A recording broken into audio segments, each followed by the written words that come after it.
यानंतर नाशिकमधून बातमी येते। नाशिकच्या जागेचा तिढा आज सुटण्याची चिन्ह आहेत। आज उमेदवारांचं नाव घोषित होणार असल्याचं गिरीश महाजन यांनी माहिती दिलेली आहे। तर काल रात्री नाशिकमध्ये बैठकांचं सत्र बघायला मिळालं। छगन भुजबळांनी गिरीश महाजनांची भेट घेतलेली आहे। हेमंत गोडसे आणि गिरीश महाजन यांच्यामध्ये सुद्धा काल चर्चा झालेली आहे। नाशिकच्या जागेचा तिढा कधी सुटणार हा सगळ्यांसमोर सध्या प्रश्न आहे। तर आज हा तिढा सुटण्याची चिन्ह बघायला मिळत आहे। किरण ताजने अधिकची माहिती देत आहेत। किरण, गेले काही दिवस आपण बघतोय नाशिकच्या जागेचा तिढा आहे तसा आहे, आज सुटण्याची चिन्ह सांगितली जात आहे।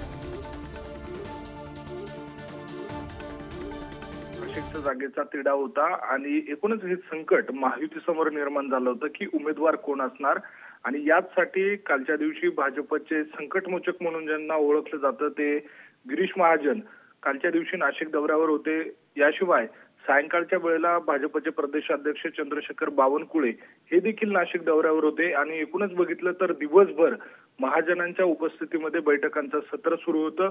मग त्यामध्ये छगन भुजबळांची भेट असू द्यात किंवा स्वामी शांतिगिरी महाराज यांची भेट असू द्यात, ही सायंकाळपर्यंत चर्चेचा विषय बनली होती। आणि त्यानंतर मात्र विद्यमान खासदार असलेले हेमंत गोडसे यांनीही गिरीश महाजन यांची भेट घेतली होती। त्यानंतर ठाकरेंच्या शिवसेनेत नाराज असलेले विजय करंजकर यांनी देखील गिरीश महाजन यांची भेट घेतली होती। त्यामुळे एकूणच इच्छुक असलेल्या अनेक व्यक्तींची गिरीश महाजन यांच्यासोबत बैठक पार पडलेली आहे। आणि आजच्या दिवशी या जागेचा तिढा सुटेल अशा स्वरूपाची माहिती त्यांनी स्वतः दिलेली आहे। इतकंच काय तर ही जागा शिंदेच्या शिवसेनेला सुटेल अशा पद्धतीचे संकेत देखील गिरीश महाजन यांनी दिलेले आहेत। त्यामुळे एकूणच आज दुपारपर्यंत या जागेचा तिढा सुटेल।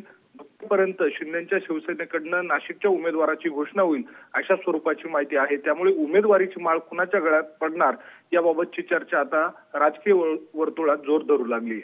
अमित, निश्चित किरण, त्यामुळे आजच्या सगळ्या घडामोडींवरती लक्ष ठेवावं लागेल। धन्यवाद या सगळ्या माहितीसाठी।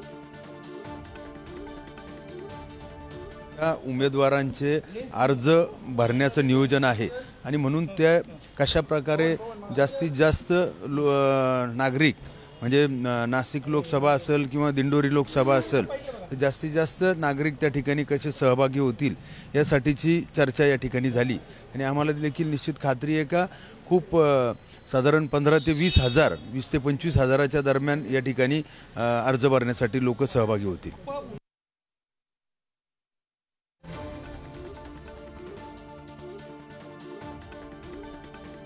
तर महायुतीचा तिढा लवकरच सुटेल अशी प्रतिक्रिया मुख्यमंत्री शिंदेंनी दिलेली आहे। आमचे पालकमंत्री इकडे आहेत, त्यामुळे महायुतीच्या जागा ज्या 6 आहेत मुंबईतल्या 6 जागा महायुती जिंकेल अशा प्रकारचा विश्वास मी या ठिकाणी व्यक्त करतो।